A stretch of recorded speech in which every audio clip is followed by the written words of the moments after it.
বাগদাদে, এই বাগদাদ থেকে পুরো আরব জাহানটা, আরব দেশটাকে উনি শাসন করতেন, মক্কা মদিনাও তিনি শাসন করতেন। বাদশাহ হারুনুর রশিদ,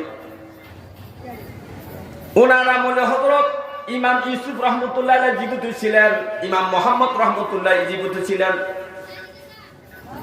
তো উনি ওনার দরবারের মধ্যে কোরআন ও হাদিসের আলোচনা, একটা মজমায় যাইয়া হাদিসের একটা বর্ণনা শুনলেন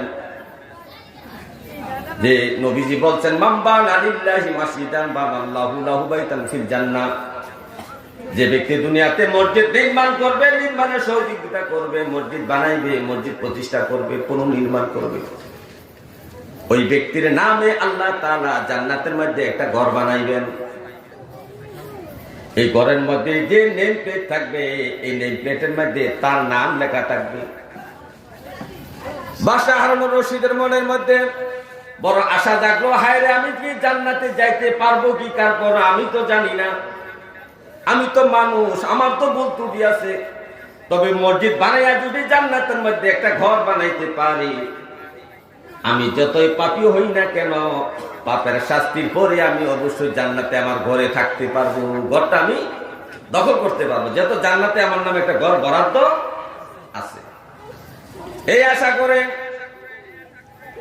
বাদশাহ হারুনুর রশিদ তার রাজ দরবারের সমস্ত সদস্যদেরকে আহ্বান করলে, পরামর্শ করলেন, হে আমার সভাসদেরা শোনো, আমি একটা মসজিদ নির্মাণ করব বাগদাদের মধ্যে।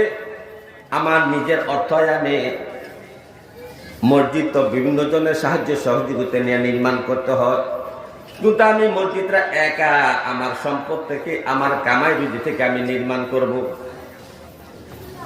তোমরা একটা জায়গা নির্ধারণ করো, আমার নির্মাণ কাজে তোমরা সহযোগিতা করো, সব টাকা পয়সা আমি দিব। আমার এই মসজিদের কাজের মধ্যে কেউ কিছু দিতে পারবা না, যারা শ্রম দিবা, শ্রমিকের মতো কাজ করবা, তাদের মজুরি দেওয়া হবে। মাগনা কেউ কাজ করা যাবে না, মাগনা কিছু দেওয়া যাবে না, টাকার বিনিময় করতে হবে। মসজিদের নির্মাণের স্থান নির্ধারণ করা হলো, কাজ শুরু করে দেওয়া হলো। রাজমিস্ত্রিরা মসজিদ বানাইতেছে, যোগালীরা যোগালী দিচ্ছে। এর মধ্যে একটা যোগালী তার বাড়ি নির্মাণ করার সময়, বাড়ি যে খনন করছে বিল্ডিং করার জন্য, ঘর করার জন্য, মাটির নিচে 3টা পাথর পাইছিলেন। কটা পাথর? ওই রাজ যোগালী 3টা পাথর পাইছেন। 3টা পাথর খুব দামি পাথর, সাদা পাথর।